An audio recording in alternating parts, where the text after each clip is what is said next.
सिवान से एक बड़ी खबर निकल के सामने आ रही है, जहां पर कार्यपालक अभियंता के खिलाफ लगातार ईओयू की जो टीम है वो छानबीन कर रही है। यानी कि जो ईओयू की टीम है उसने अनुभूति श्रीवास्तव के कई ठिकानों पर छापेमारी की है। सिवान में जो उनका घर है, पटना में जो उनका फ्लैट है, और लखनऊ में यानी कि उत्तर प्रदेश के लखनऊ में जो उनका ठिकाना है, इन तीन जगहों पर ईओयू की टीम ने यानी कि आर्थिक अपराध इकाई की टीम ने छापेमारी की है। और देखिए, बड़ी बात निकल के सामने आ रही है कि अब तक जो छापेमारी में जो चीज सामने निकल के आई है वो आय से 71 लाख रुपए ज्यादा का मामला बताया जा रहा है कि जो अनुभूति श्रीवास्तव के पास जो चीजें हैं, जो संपत्ति है, वो 71 लाख रुपए की अवैध संपत्ति है। इससे पहले भी अनुभूति श्रीवास्तव के खिलाफ आर्थिक अपराधिक इकाई ने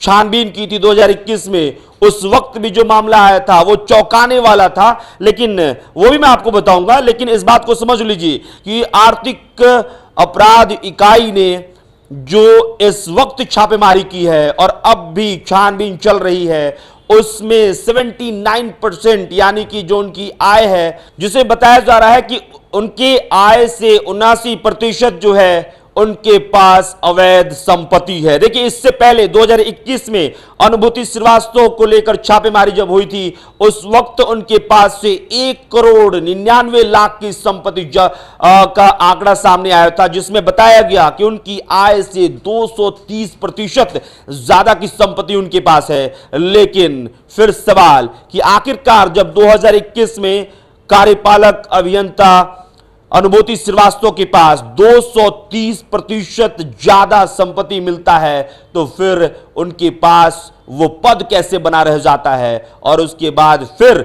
अभी जो 2025 में खड़े होकर अगस्त में आपको जब मैं ये रिपोर्ट बता रहा हूं, तो आर्थिक अपराध इकाई ने छापेमारी की है और 71 लाख रुपए का जो संपत्ति है वो आंकड़ा सामने आ रहा है, जो कि बताया जा रहा है कि उनके वास्तविक कमाई से 79% ज्यादा का जो प्रॉपर्टी है, जो उनका पूरा एक जो जब्त किया गया है, वो सामने नजर आ रहा है। तो वाकई में देखिए, लगातार जो है वो कार्रवाई की जा रही है और आर्थिक अपराध इकाई की टीम लगातार छानबीन कर रही है। कई मामले आपने पहले भी सुना है कि भाई किस तरह से आर्थिक अपराधिक इकाई जो है वो मौके पर पहुंचती है और जो अधिकारी होते हैं वो घूस ले रहे होते हैं और उन मौके पर ही छापेमारी करके मौके पे ही उन अधिकारियों को गिरफ्तार कर लेती है।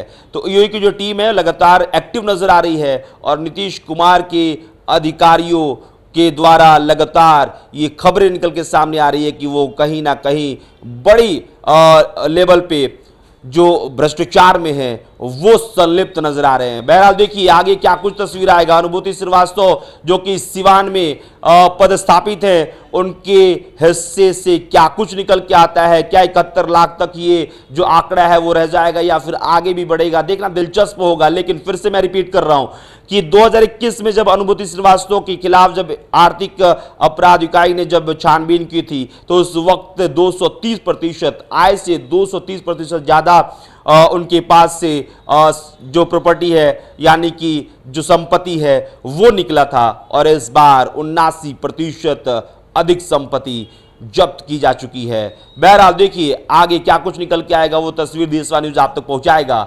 मेरा नाम अभिषेक श्रीवास्तव है, कैमरे के पीछे साहिल है। बहुत बहुत शुक्रिया।